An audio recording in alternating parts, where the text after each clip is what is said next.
Guys, it's almost the end of the year already, and a new year means a new calendar. So I thought, why don't I design a calendar? Because I'm a designer, I like layout, and a calendar is perfect for that. So I decided to do that, and specifically one that you can put on your desk and it will look all nice and everything. So that's what I will do in this video, and I wanted to take you along for the process. So let's get started. So every project for me always starts with a brain dump, as you guys know. So I wrote down some requirements and general ideas for the calendar. I knew that I wanted to incorporate my sky illustrations because I had a lot of them, and I'm very proud of how they turned out, and it's nice to put them to use. And also it obviously needed to be in a minimal style because that's what I do, and it also had to be very easily legible while you're sitting on your desk. Like, you need to just glance at it and be able to see like the week number or the date or anything like that. So the numbers need to be clear but also not too big, obviously. And overall the actual print needs to be pretty small, I think, otherwise it takes up too much space and it's going to be kind of annoying. And also I thought it might be nice to have some space on the back to write something down, like some notes. So putting this all together, I started to sketch some ideas. This is always very rough, but I just want to put something down to like give a visual to what I have in my head. So the focus was to be on the numbers as much as I wanted to be on the illustration. So it's like very minimal contrasted with like a very complex illustration. And I thought that would make it like more fun and unique. So with that, I wanted to show you some illustration process or like time lapses that I have of them. I have made these a long time ago when I was always drawing the sky. It was kind of a way for me to like unwind and relax after a long day, and I'm just including like some of those time lapses for you to see a little bit like how they're constructed. I think it's very relaxing to watch them, so I'm not going to talk too much in this section and just let them play. But I did want to say a couple of things about like my drawing technique for this sky illustrations. So I always start with like drawing the big shapes in about the right shade, and that kind of sections off each individual cloud, and then I use a brush called Cloud in Procreate, I think, and then I start adding some details in like a more circular motion, and I usually move around the edges outward and then start filling in the rest. That's a little bit of the background. I'll let you watch the time lapses for now.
So after I completed all the drawings, I could start to construct the layout of the calendar in Illustrator. Some mandatory elements that I listed in my brain dump were that I needed to see the dates, the week number, how many weeks are in that month, and also the days of the week, of course, and the dates, obviously. But I always find it really useful to be able to see the week number at a quick glance. For example, like for writing invoices and stuff, I always forget what week it is. So it's nice to be able to see that at a quick glance. And the layout also had to be the same for each of them. I didn't want to do something different for each month for the layout. I just wanted it to be the same, so there would be no distraction there. Only the illustration was going to be different. And I thought it might be fun that the illustration kind of resonated with the month. So for the winter months, the dark months, kind of, because it gets light quite late and dark very early in the day. So the illustrations here are a little bit darker and more purpley and blue. And around summer and springtime, they're super bright and colorful. And then the autumn months are a bit more orangey and also a bit darker. Then I finalized the calendar designs and I made sure that they were according to the print specs for the printing place that I wanted to get them made. I had to make sure that the bleed was as required, etc. Then I placed the order and I had to wait until they arrived a couple of days later.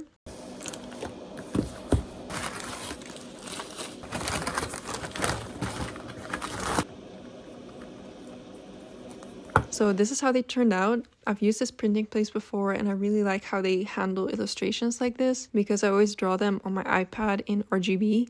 Otherwise I will never be able to get the colors to look right. But then it's usually quite complex to convert them to print. They don't always look right, but with this printing place they're always really good. So very happy with that. I did decide to do the rounded corners myself, because I might have to do a little bit of trimming since they warned me about the margin around it, that it might look a little weird if they cut it. So I wanted to make sure I do the corners myself.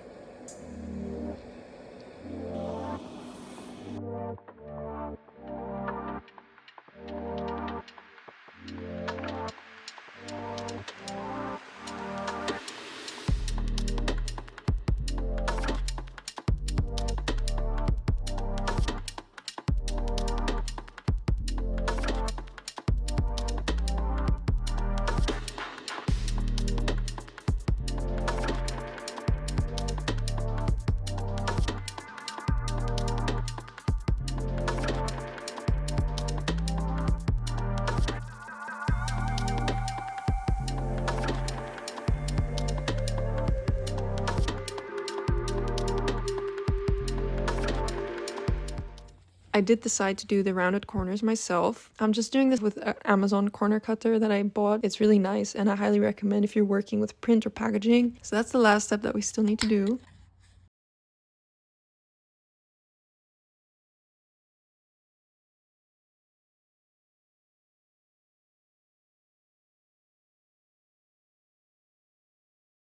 And here's the final result.